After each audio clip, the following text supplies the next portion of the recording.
Todavía estamos lejos de conocer completamente la base bioquímica y neurofisiológica de la depresión, pero se han propuesto muchas hipótesis.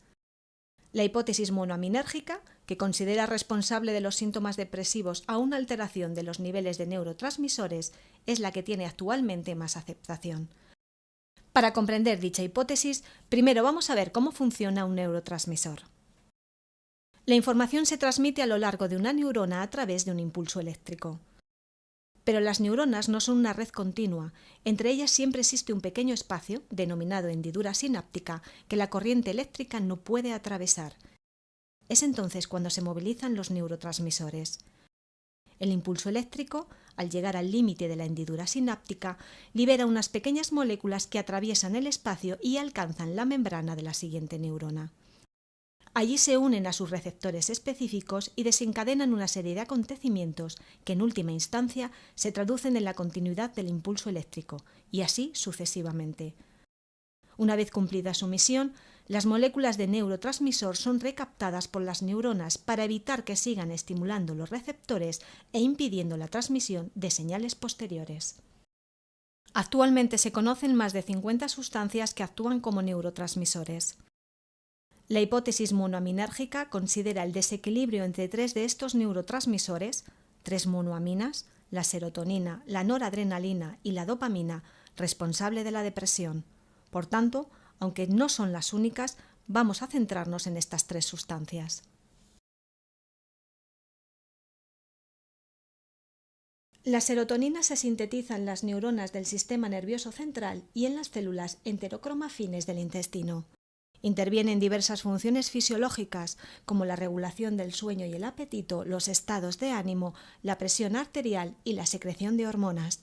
También modula la actividad motora y la sexual. Como vemos, la serotonina influye en gran cantidad de mecanismos fisiológicos. En la depresión se ha descubierto que la síntesis y disponibilidad de serotonina en los circuitos neuronales está disminuida. ¿Qué síntomas produce esta disminución? ¿A qué afecta? El circuito de la serotonina, desde su síntesis, es bastante complejo. Vamos a sintetizarlo un poco. La serotonina se produce a nivel encefálico en los núcleos dorsal y mediano del RAFE. A partir de ahí surgen vías serotoninérgicas que se dirigen a corteza orbitofrontal. Está involucrada en el proceso cognitivo de la toma de decisiones y las expectativas. La inhibición de su actividad, debido a la disminución en la cantidad de serotonina, produce los síntomas de humor depresivo e indecisión. John no sabrá qué hacer y perderá las ganas de buscar un nuevo trabajo. Córtex cingulado anterior. Es un núcleo importante en los procesos de motivación, expresión de las emociones y memoria. John se encontrará desmotivado y albergará sentimientos de culpa e ideas de suicidio. Hipotálamo. Interviene en la regulación de la mayor parte de las funciones del sistema neurovegetativo como el hambre e influye en los estados de ánimo. John perderá el apetito o en algunos casos comerá más de la cuenta y engordará. Además, perderá interés por actividades que antes le gustaban. Formación reticular. Mantiene el equilibrio sueño-vigilia. En el caso de John, como la cantidad de serotonina que activa la formación reticular ha disminuido, sufrirá de insomnio persistente o, por el contrario, de hipersomnia. Cuerpo estriado. Es uno de los componentes del sistema de ganglios basales que interviene en la modulación del movimiento. John sufrirá cansancio físico y enlentecimiento psicomotor o, por el contrario, agitación. Médula espinal. La médula espinal es la vía de conducción de los impulsos, tanto motores como sensitivos, entre cerebro y organismo. Su asta dorsal es el principal lugar de integración de la sensación dolorosa. La reducción de la concentración de neurotransmisores disminuirá el umbral de percepción, lo que se traducirá en síntomas somáticos de dolor y cansancio. Las jaquecas persistentes de John pueden tener su origen en la disminución de serotonina a este nivel. Córtex. La reducción de la actividad difusa de todas las vías de la serotonina que van al córtex contribuye a la sensación de fatiga mental y a la pérdida de energía. Por este motivo, John se siente permanentemente cansado. Amígdala. La amígdala es uno de los núcleos principales del sistema límbico, una compleja red neuronal que regula la vida emotiva. Es aquí donde se procesan las distintas emociones como pena, angustia y alegría. John está triste, sufre ansiedad y alberga ideas de suicidio.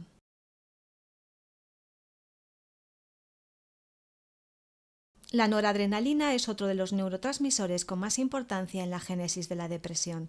Al igual que la serotonina, su producción se encuentra disminuida. Muchas de sus funciones son comunes a las de la serotonina, como regulación del sueño y el hambre, estado de ánimo, instinto y motivación, secreción hormonal y modulación del movimiento. Es el neurotransmisor más común y la masa más densa de neuronas noradrenérgicas, productoras de noradrenalina, se encuentra en el locus ceruleus, situado en el tronco cerebral. Estas neuronas noradrenérgicas inervan prácticamente las mismas regiones cerebrales que las serotoninérgicas: córtex orbitofrontal, cingulado anterior, hipotálamo, médula espinal, corteza y amígdala. La reducción de noradrenalina recrudecerá los síntomas del déficit de serotonina: insomnio, falta de apetito, alteraciones motoras, ideas suicidas. Además, desde el locus ceruleus surgen proyecciones a las siguientes regiones cerebrales. Cerebelo. El cerebelo controla el flujo de información entre corteza y aparato locomotor. Si su actividad está disminuida, los impulsos motores se alterarán y John sufrirá agitación o enlentecimiento psicomotor.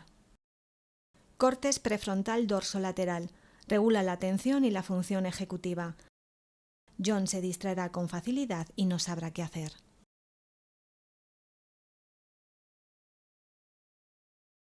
La dopamina es el último de los 3 neurotransmisores considerados fundamentales en la génesis de la depresión.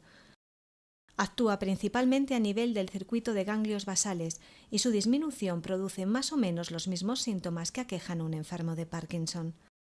John presentará movimientos agitados o enlentecidos, anedonia, cansancio mental y físico y falta de decisión.